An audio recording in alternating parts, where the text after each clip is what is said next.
Beck said he wouldn't introduce me today, but I'm honored to be here, and I thank Mr. Beck and the Society of Skeptics for having me. I'm a little mad at our headmaster, Mr. Curran here, who made me give this speech today. So, but no, I'm very happy to be here. So, I have a story to share with you tonight. The story is about South Sudan, the country of South Sudan. I want to share some facts about the country of South Sudan. I have a story to share with you about my brother, Rwanda, class of '03.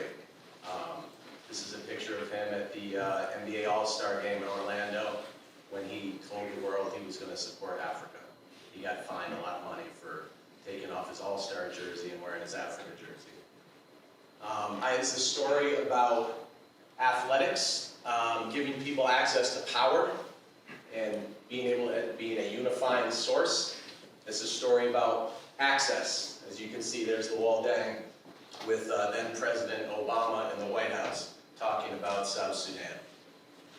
This is a story that comes all the way back to Blair, my first team in 1999. Captain Royal Ivy, who I'll get to later, one of Dr. Miller's favorite guys. And as you can see, a very 14-year-old Luol Deng in the back left corner. You can see the pictures back then weren't on the level of Mr. Trish's pictures now. And finally, this is a story of coming full circle. You can see freshman, class of 2025, Shar Ye right there on the left. The newest young man, Canadian South Sudanese, to come to Blair Academy. And Luol Manyang on the right, senior, getting ready to graduate, go off to college. The first young man to come to Blair from the Manute Bowl courts in Juba, South Sudan. So I want to talk about South Sudan first, because South Sudan, you need to understand the country before we talk about the context of the service and what I did this summer. But so much of this is around the country of South Sudan. So as you can see, it's the youngest country in the world. This summer was the 10th anniversary of the country's independence. Lou, are you here? Yeah. And so you need to know, not only is it the youngest country, but it's one of the most colorful flags in the world. You ready, Lou? So each color on the South Sudanese flag stands for something very original about that country. So black, what does that stand for? Represent the people of South Sudan. Okay. And red? Represent the blood that people shed during the liberation of Bloodshed. Tell them, not me. Green? Green, mainland, agriculture, and natural wealth, and progress. Natural resources and progress. And blue? Blue, water, resource of life, and it is also represent River Nile. River Nile. And white? Oh no, I'm sorry. Yellow is next. Yellow is unity. Unity among the people of South Sudan. Unity among the 64 tribes in South Sudan. And then finally, white. Peace. Peace.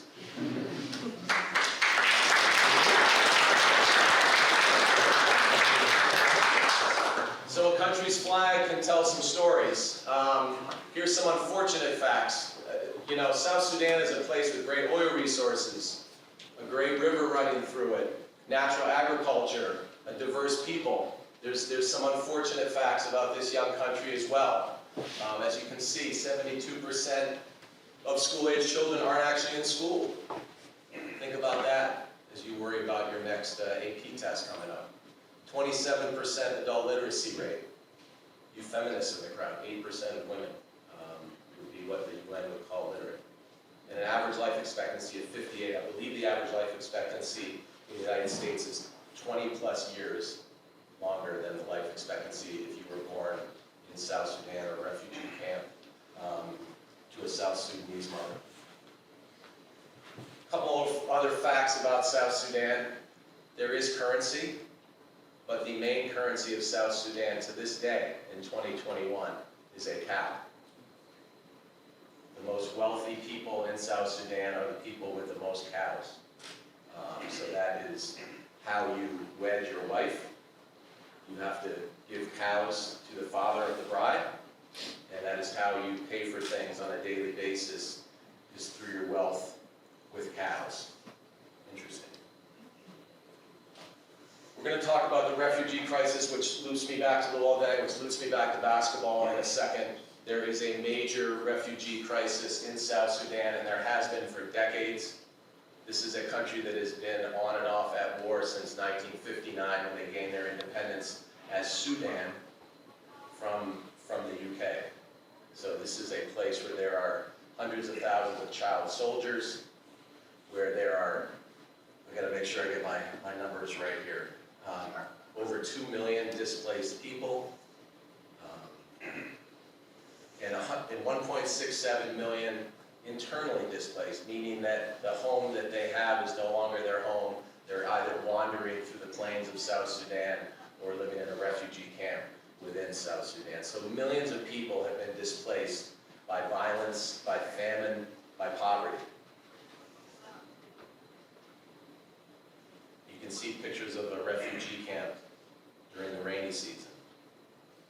You can see pictures of young people in South Sudan refugee camps lining up for food. And so, why does this matter to me? Through my work with Lual, I've gotten to know the stories of many South Sudanese. I remember sitting in my home with my wife in 2002 with Coach K and Lual's father. And I remember asking Lual's father about his extended family. And the one anecdote I always remember is he said, "Joe, you don't ask people of my age in South Sudan about their relatives, because there's so many horror stories about their relatives. It's what we would naturally ask Peter. Tell me about your mother and father. Tell me about your cousins, your extended family, where are you from, etc." You don't do that because there's so many people with so many horrifying stories. So that's an anecdote that always brings me back when I think about the heartache and the violence and the awfulness of South Sudan in so many ways.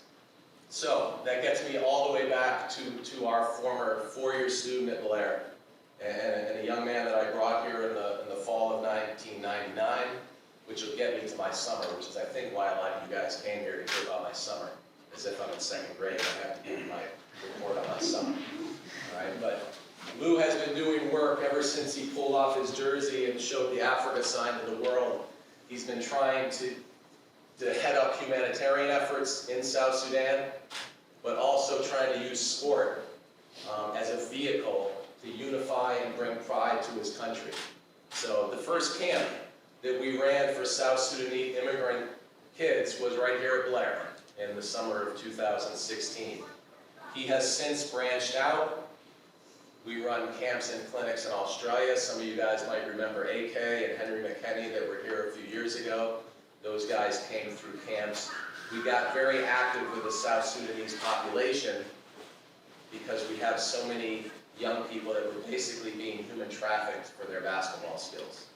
And so many bad people were taking young, poor South Sudanese second-generation kids out of Australia and bringing them to the States and putting them in people's basements and fake schools, and people were hungry and their visas were running out and they weren't getting educated. And so we decided to become part of the solution, running camps and clinics, identifying the kids and helping them get to schools like Blair, to West Town, to real schools where people are going to look out for them, parochial public schools where they weren't sleeping in people's wet basements or going hungry. So we've run camps all around Australia. We've run camps in Omaha, Dallas, as I said, here at Blair. We're trying to help young South Sudanese people get out and further their lives, but also, and this is a big also, we're trying, and Lou knows this because he came through the camps, we're trying to build a brotherhood of South Sudanese Canadians, South Sudanese Americans, South Sudanese Australians, and kids like Lual who come straight from the New Gold courts in South Sudan. So the surface work we've done with basketball has been all around the globe. And we're trying to build a brotherhood of South Sudanese athletes so they know they're not at this alone. And we're trying to build that brotherhood, and we have built that brotherhood. And there's hundreds of success stories that have come out of this work. Now, before I go any further, lest you get it twisted here, Lou also is making sure that tons of food are arriving on the ground via UNICEF and mosquito nets. and shoes and books for libraries, all in these different villages all across South Sudan. So the humanitarian effort is multifaceted. I'm highlighting the athletic piece more than I'm highlighting the other stuff. But know that the work he's doing is beyond basketball. Basketball is just one of the vehicles. The next piece to his program was building the first outdoor courts. This is where the Wall Manyan was discovered. Right here, these are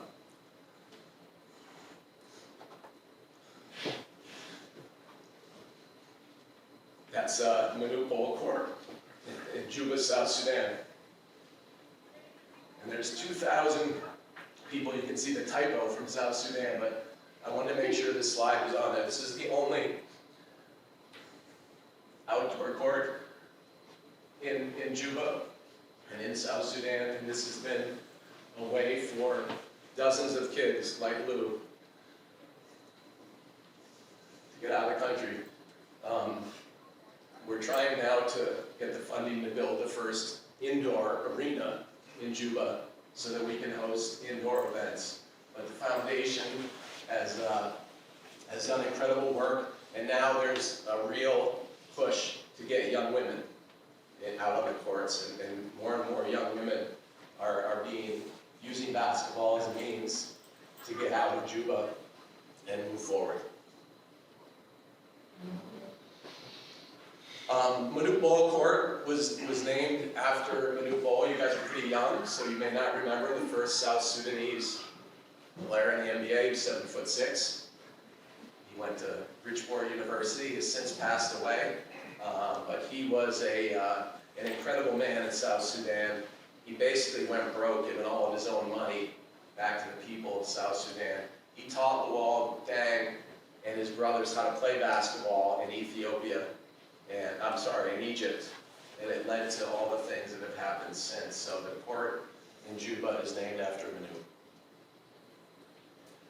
And so that brings us full circle back to this summer, which maybe you guys thought I was going to speak most about. It's really what I'm interested in least.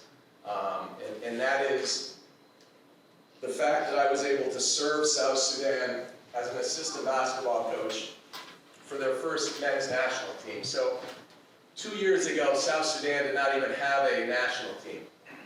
Somehow we were able to qualify for Afrobasket in Rwanda this summer as a brand new team. And we ended up placing 5th in all of Africa this year. And now we will get ready for the World Championships, or qualifying for the World Championships starting next summer. A little bit about that journey. First of all, if you get a chance to go to Kigali, Rwanda, you need to do that. It's one of the most beautiful places. Rwanda is its own skeptics. I'm sure Dr. Miller could give a wonderful skeptics on Rwanda. Just know that just over 20 years ago, there was a genocide of 900,000 deaths in less than a year in Rwanda. And now 20 some odd years later, this is a clean, non-violent, organized country. It's actually one of the bright stars of Africa right now. In fact, they built a 10,000-seat arena so that they could host international and events across Africa. So here's the Blair piece of the puzzle. This is why Mr. Curran pressured me into talking tonight. The head coach of the South Sudanese men's national team was Royal Ivy, who was pictured there. He's the all-time winningest player at the University of Texas. He, along with Luol Deng, were my first 2 recruits. They came with me in the summer of 1999. And now we've come full circle. Luol Deng is the president of the South Sudanese Basketball Federation. Royal is the head coach. And I am the old gray-haired assistant who whispers in their ear. Roy is currently the assistant coach of the Brooklyn Nets. He happens to be Kevin Durant's best friend. He works with James Harden every day, and I think one of his other jobs is to keep Kyrie Irving somewhat sane. He has an unbelievable job to do on a daily basis, managing all those egos. He is the single best leader of men I have ever been around in all the years I've coached. He is the single best leader of men. He was, Dr. Miller can attest, when he was here, in the fall of 1999, and he remains that way. When I worked with him for 3.5+ weeks in Rwanda this summer, the way he was able to motivate professional athletes to play together and build a brotherhood is something to behold. He will be an NBA head coach soon. A couple of pictures of us, probably them ignoring my good advice.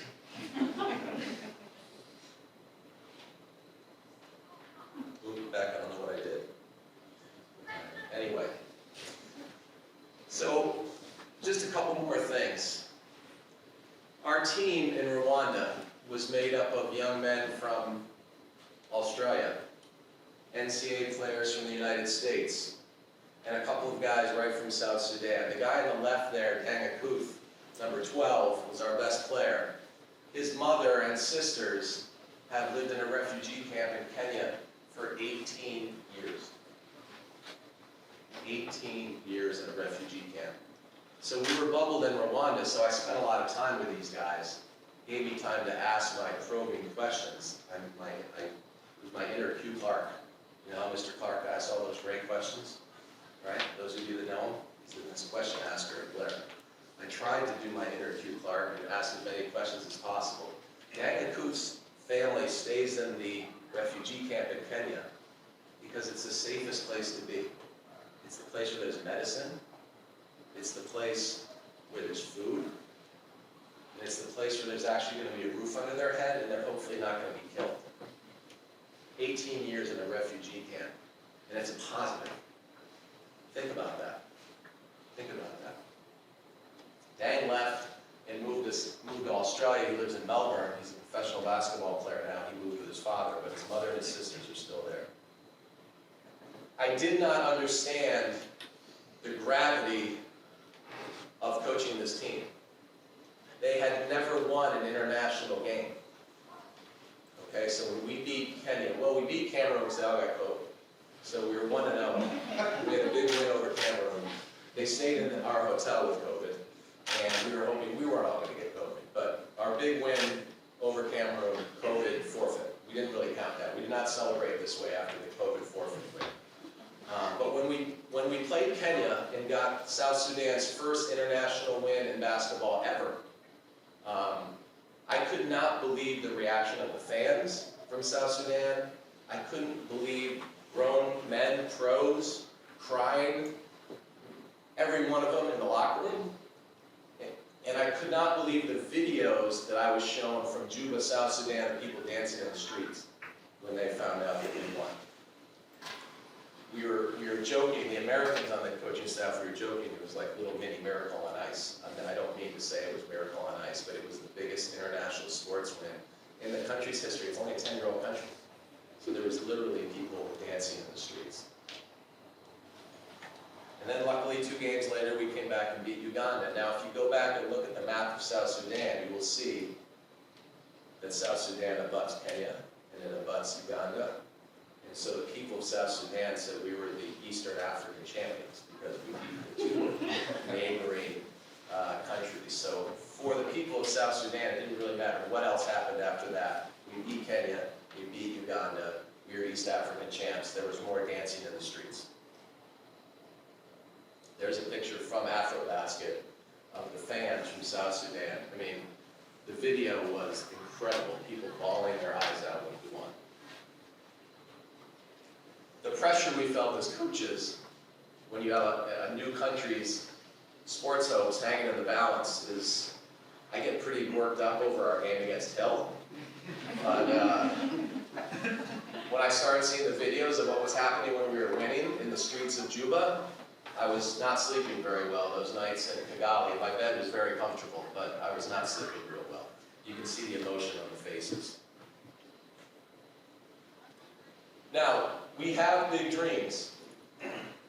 The team that we went to Afrobasket with did not have any of our NBA guys. The team that we went to Afrobasket with did not have any of our best EuroLeague guys. So you can see here, that's Manu Bol's son, Bol, plays for the Nuggets. That's Mariel Shayok on the right. He played here at Blair Academy. And he gave up his Canadian passport to be able to play this summer with South Sudan. He would be on the national team for Canada, but but he wants to play with South Sudan. Wenyan Gabriel with the Pelicans, and Deng Adel and Thon Maker. These guys are all in our pool now. And now that we've had some success, we're winning games, we think that we can qualify for the World Championships if 4 or 5 of these 6 guys decide they want to play with us. And so we're on a full-scale recruiting now, marketing campaign to make sure that all or most of these guys will sign up and play with South Sudan. We actually think the Paris Olympics are in sight for the summer of 2024. But right now, we're trying to get to Indonesia in the summer of 2023. So if you see any of these guys around, or if you want to instant message them, feel free. So full circle, access. What can sports do? That is the president of South Sudan with the cowboy hat on there. All right, obviously Lawal Deng can get access to the president of South Sudan. Those are some of the people on our support group, a few of the guys on our team, our liaisons to South Sudan. They got access to the presidential palace 3 days after we were eliminated by Tunisia in Afrobasket. We are trying to get the government to fund every bit of what we're doing going forward. Women's team, women's junior team, men's junior team, and to get the country to get behind us in every way. Right now, Lawal Deng is bankrolling the whole thing. $250,000 this summer. Bankrolled everything out of his own pocket. We're trying to get the government to bankroll. We're trying to get corporate sponsorship. We're trying to get sneaker deals. I think all that is coming after the success we've had. But sports, giving access. And I will finish with this. There are 58 tribes in South Sudan. There's been civil war on and off for over 40 years. As I said to you, the life expectancy is under 60 years. There are people walking around South Sudan homeless. There are millions of people in refugee camps of South Sudanese descent. We are trying to give hope through sport to a country that obviously is dealing with a lot. This is an oil-rich country. It's an agricultural-rich country. It's a culture-rich country. We're trying to use sport as a means to unify these warring tribes. We're trying to use sport as a means to raise funds and to raise awareness. You guys are sitting here because you thought I was going to talk about basketball today. I'm not really interested in talking about basketball. All right, I'm interested in talking about the plight of a nation. And I want you to understand that there's a lot of different ways to bring hope and to tend to people's needs. And so I'm happy to take questions. This is a little 3-year-old girl. Someone sent this to us via social media of her singing the national anthem. So when we leave today, I'll click that on. But we were getting videos from the vice president and the president of South Sudan as we started to win games. And we're getting videos like this of people sending their 3-year-old. And I don't even know where this is from. She could have been in Australia, she could have been in Canada, maybe she's in Nairobi. I have no idea, but you know, the pride that sports can bring to a country where there's not much to be prideful about at times is pretty cool. And that's my biggest takeaway to you guys. I'm happy to answer questions, clarify things. I'm sure there's some stuff I left out. There's a lot of statistics about South Sudan that I think are worth looking up if you want to gain some perspective about how good we all have it here. It's important to understand that, to get some perspective on the world. I appreciate your attention. I hope we have a few questions. I don't want to cut it too short, but I want to make sure that there's time for the questions. Thank you very much.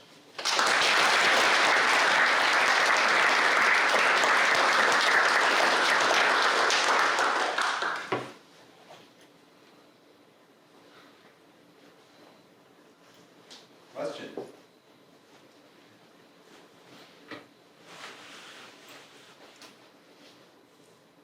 Wore my shirt today. It was my national team shirt.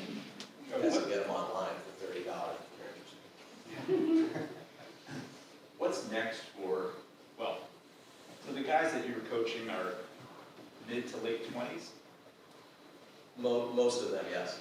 There's a couple college guys from the States, but most of them were mid to late 20s, yes. Do some of, I'm wondering like what they're, if they're thinking,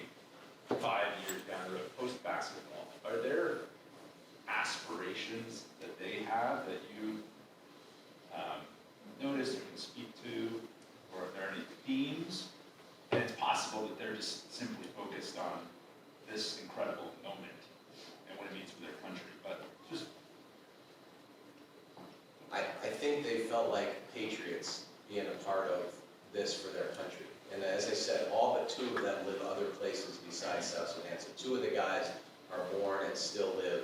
They play overseas professionally, but they live in Juba. But the rest of the guys live in Australia or the United States. So it was very different for that clientele because I think like me, they were a little caught off guard. I will share a story. One of the young men who was a Nuer, and that's one of the minority, that's the 2nd biggest tribe in South Sudan, the Nuer. So it's the Dinka is the majority tribe, and that's, the president comes from the Dinkas.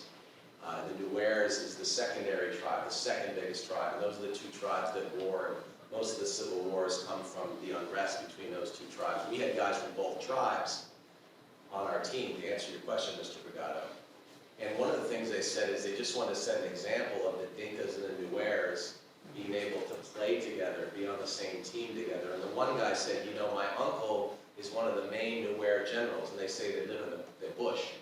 And the bush means you go off the grid, and you're in the woods, and you're getting your militia together, ready for the next either battle or civil war. And so the one young man, our backup point guard, was saying, you know, my uncle's in the bush, he's a Nuer, and he's always ready. And he was the guy that told me to go to Australia. You don't want to live the life of a warrior. So I think this generation of guys, they're trying to say we're not about this tribal issues. We're actually about moving forward and unifying the country. And so I think to give them access to the president, these are 25-year-old guys that are in the presidential palace. So I think, you know, like, let's get beyond the generational tribal issues and use sport to unite, use sport to show that the Dinkas and the Nuers and other tribes can play together. If we can play together, why can't we live together? The younger generation in South Sudan, Lou, correct me if I'm wrong here, you know, they would say that it's the elders that are still pushing the tribal conflict, and that the younger generation wants to get beyond the tribal conflict. That's correct? Good. By the way, I meant to say this, I am by no means an expert on South Sudan. It's just that obviously I've spent a lot of time around people from South Sudan and tried to ask questions, but I'm by no means a South Sudan scholar here. Yes, Mrs. Brennan. What is the relationship between Sudan and South Sudan now? Because that has also been a source of danger. And are things sort of calm, or? Yes, from what I understand, those 2 countries are more calm. Now it's more the internal civil war within South Sudan and the tribes within South Sudan. It's not as much the Arabs versus the Christians, which is Sudan and South Sudan. That is less so. And now it's the 64 tribes, but mostly the Dinkas and the Nuers within South Sudan is how I understand it. You said Mayor Shab had to give up his passport to become a play for South Sudan. How does that work? Why did he take his I said that a little incorrectly. He does not have to give up his passport. He has to claim one passport or the other for international basketball. I did not say that correctly. So you cannot flip-flop back and forth Canada, South Sudan. You have to say, okay, if I'm now with South Sudan, I can never play with Canada again. So basically, guys like Thonmaker and Dangadell who are Australian, they have to say, I'm not going to play with Australia, I'm not going to play with Canada, I'm with you guys. And so that's been one of the things that Luol Deng has been fighting with these guys to say, come play with us. And meanwhile, these are countries that had taken their parents in as refugees. And so obviously there's a lot of South Sudanese loyalty. You know, Char's parents, you know, Canada took them in. You know, like Australia took in hundreds and hundreds of thousands of South Sudanese immigrants in the 80s and the 90s. Now these are all the sons and daughters of those people. So they're very loyal, as they should be, to Australia and to Canada and to the United States. Just real quick, just to kind of. Now I'm going to talk about Africa to you. I know, I want to talk about Africa to you. Let's talk about this passage, advancement in terms of basketball in Africa, just like recent advancements, because I think there's a huge amount of hope that's there, but also, you know, economic, like tourism, like everything else that basketball is now contact. Sure. you can correct me if I'm wrong. I won't. I think Nigeria, Senegal, South Africa have all moved ahead with their basketball and sports, but especially basketball infrastructure. Building arenas like the one I showed you in Kigali. Cameroon and Senegal have, right, arenas just like that.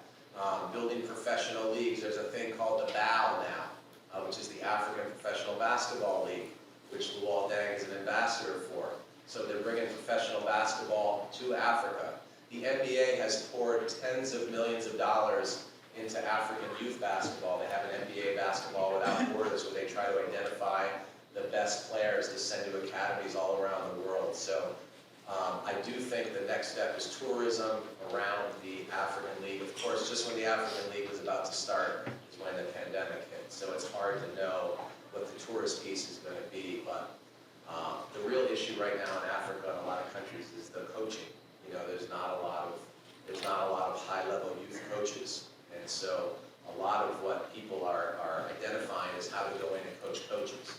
I've been invited to South Africa a couple of times and haven't been able to go yet, but we're hoping to start to put together groups where we can coach coaches. I'm hoping to be with Coach DeJesus on the ground in Juba at some point, where we can spend a week at the new bowl courts and coaching up the coaches so they can better the youth in particular areas. Now tell me if I'm right or wrong. Ms. Kamara, you're the expert in this area. Other questions? Ms. Kamara is being very nice. The stuff she does is a whole nother skeptics, which is amazing. Wait till you hear that skeptics. Joe, I have two for you. Yes, sir.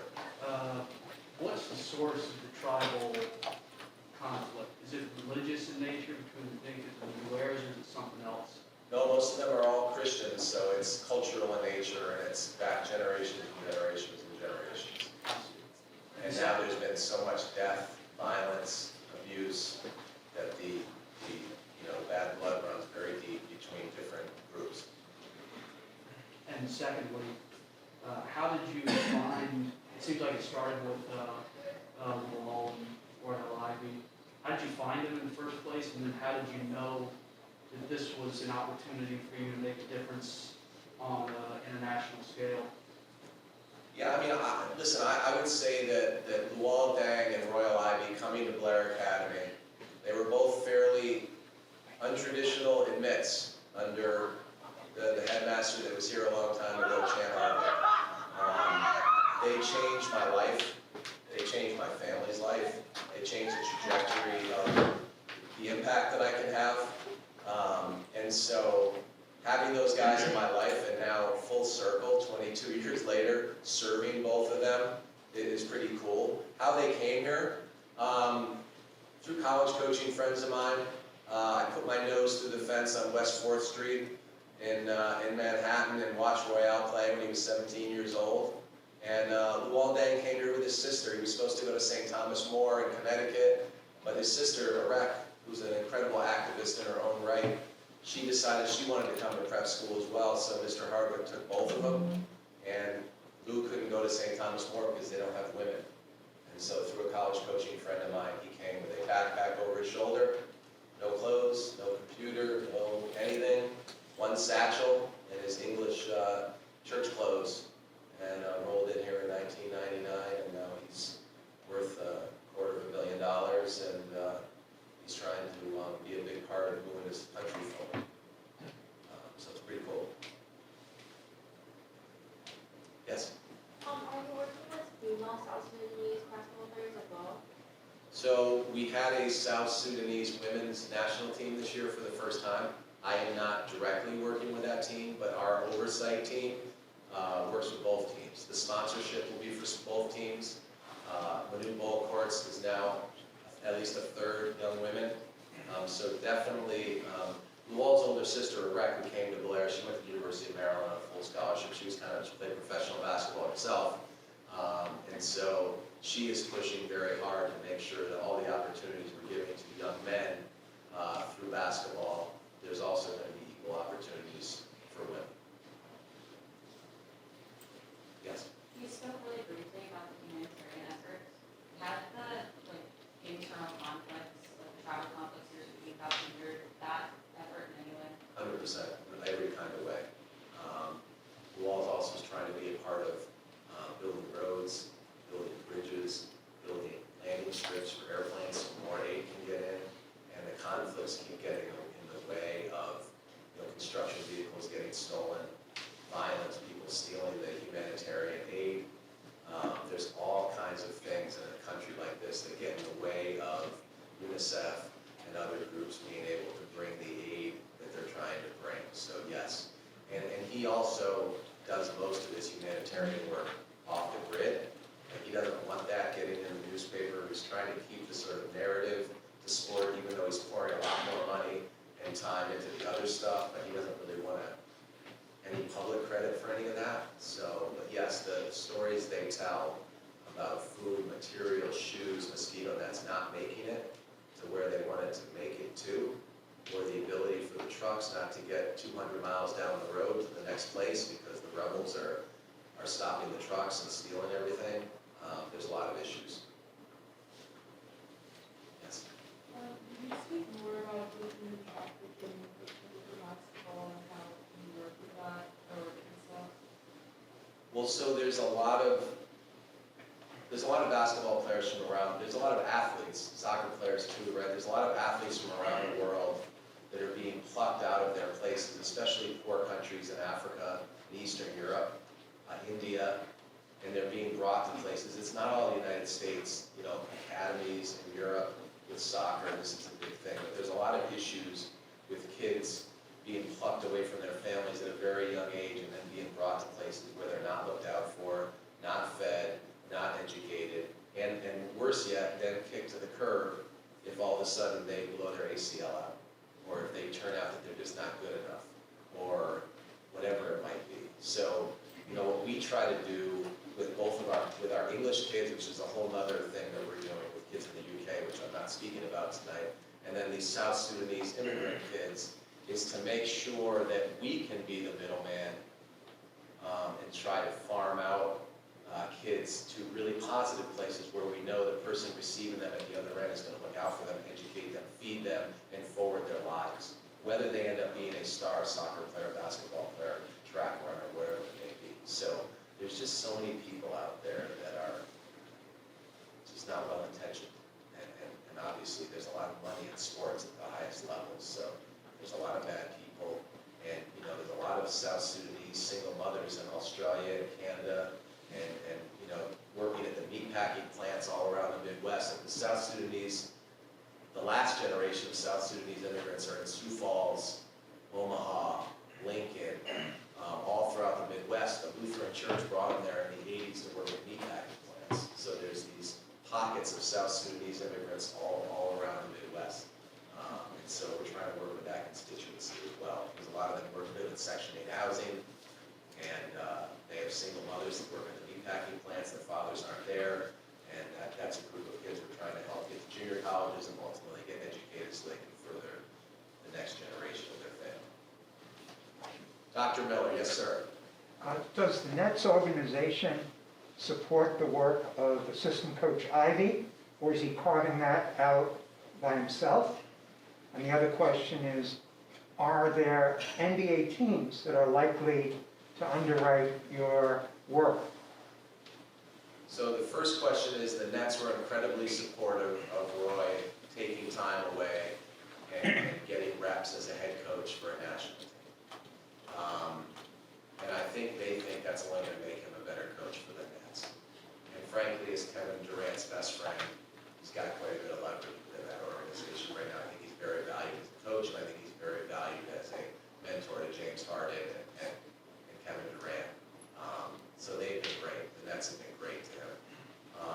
In terms of the second part, I don't know if the NBA or NBA teams would want to underwrite a particular national team. I think they're more looking at NBA Africa and the BAL, which is the African Pro League. I'm not sure that it would behoove them to underwrite one nation over another, but I think they're trying to underwrite youth academies all across Africa, Asia, and South America, and that's what the NBA is putting their funds into right now.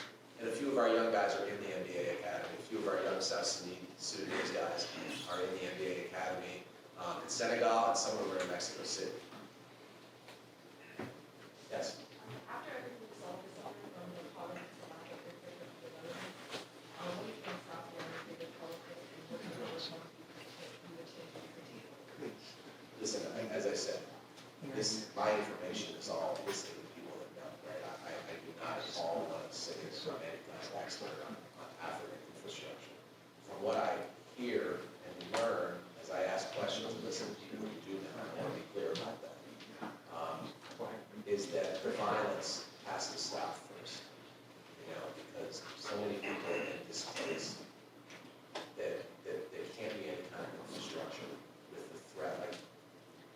Paul's half-brother and I had a dinner together this summer, and I said, geez, you look like you slept so well. This is to answer your question, I'm not going away. And he said, I slept great last night. And I was just kind of making casual conversation. He goes, you know why? I don't know. And he said, because I spent half the year in Juba, and there's always just a little tiny piece of me that's wondering if some guy with an AK-47 is going to knock down my door and kill me. And he's a guy who is a very upper middle class background in Juba, South Sudan. He's not in a refugee camp or displaced, and he's worried about violence himself. So I think that it's very hard for the government to move forward because of the inner fight. It's very hard for a company to come in and drill for oil because they're worried about violence breaking out. It's hard for construction companies to build infrastructure because they're worried about violence breaking out. I mean, literally, right, Lou? Like, at camp 2 years ago, we were talking to young men in South Sudan, and they were talking about how they were at the Manute courts, and a war broke out. A battle broke out in the streets of Juba, and they were jumping over dead bodies, running home from the courts to get back to where they live. I mean, this is the conversation we're having at our camps. You were there. You were there, right? No, I wasn't there. That was the year before you? Literally talking about, you were there, Coach, yes. Talking about jumping over bodies, running home from the court. So it's hard to move, anything forward when literally you're worried about life and death on a daily basis. The violence is at that level at times. Yes. Aside from the celebration after the Kenya game, do you have a moment from this past summer, like a game or the tournament itself that really stood out to you? I mentioned it quickly. I think the biggest moment is I walked back into the locker room after the Kenya win, relieved, because I didn't want to lose every game and let down this country, right? I kind of had this, as a coach, there's a bunch of coaches in this room, this sort of relief of winning. When I walked into the locker room and got water thrown on me and people hugging me and everything, and saw grown men, pros, grown men, bawling their eyes out that they won, the enormity of what we were doing for the country. I think I intellectually understood it, but emotionally, I didn't understand it all the way until I kind of thrust through the locker room door. There's water everywhere, guys are crying. It was mayhem. And then when I saw the literal dancing in the streets in Juba, I was like, oh my gosh, this is way more. I took it really, I thought it was a huge deal, and yet it's way, way more than I sort of had understood through my lens of the United States. Yes, sir. What was the hardest part of coaching with the guy after the The hardest part about coaching those guys, thank you for a little lighter question. I'm back in my lane here. The Australian pros play one way, the American NCAA guys play one way. The guys from South Sudan, one of them played in Spain and one of them was playing in Denmark, they played another way. So while we were one country, we had guys from different cultures, different playing styles, as I said, different tribes within South Sudan. And we had cliques within the team. The Aussie guys hung together, the American guys hung together, and the African guys hung together. So we had to do team building exercises to bring everybody together. And then we were worried about, even within those cliques, were there tribal issues within the Australian guys? Some guys were Dinka, some guys were Nuer, some guys were other things. So there was a lot of stuff to kind of get through. We had a couple of South Sudanese guys on our coaching staff, and they really helped Royale and I navigate that stuff that we didn't understand quite as deeply. Take one more question. Being that there's a lot of ties between South Sudan basketball and Blair, what could Blair students who don't necessarily know Lawal or Shar do to help support the South Sudan national team? Anything with the country in general?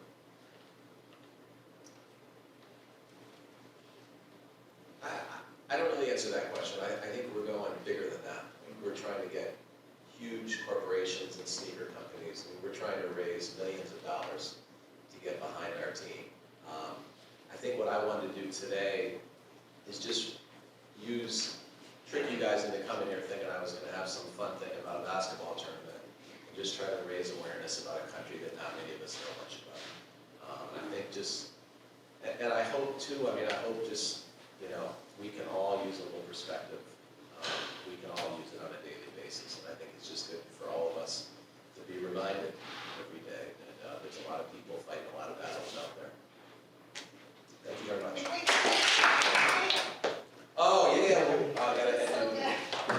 Yeah.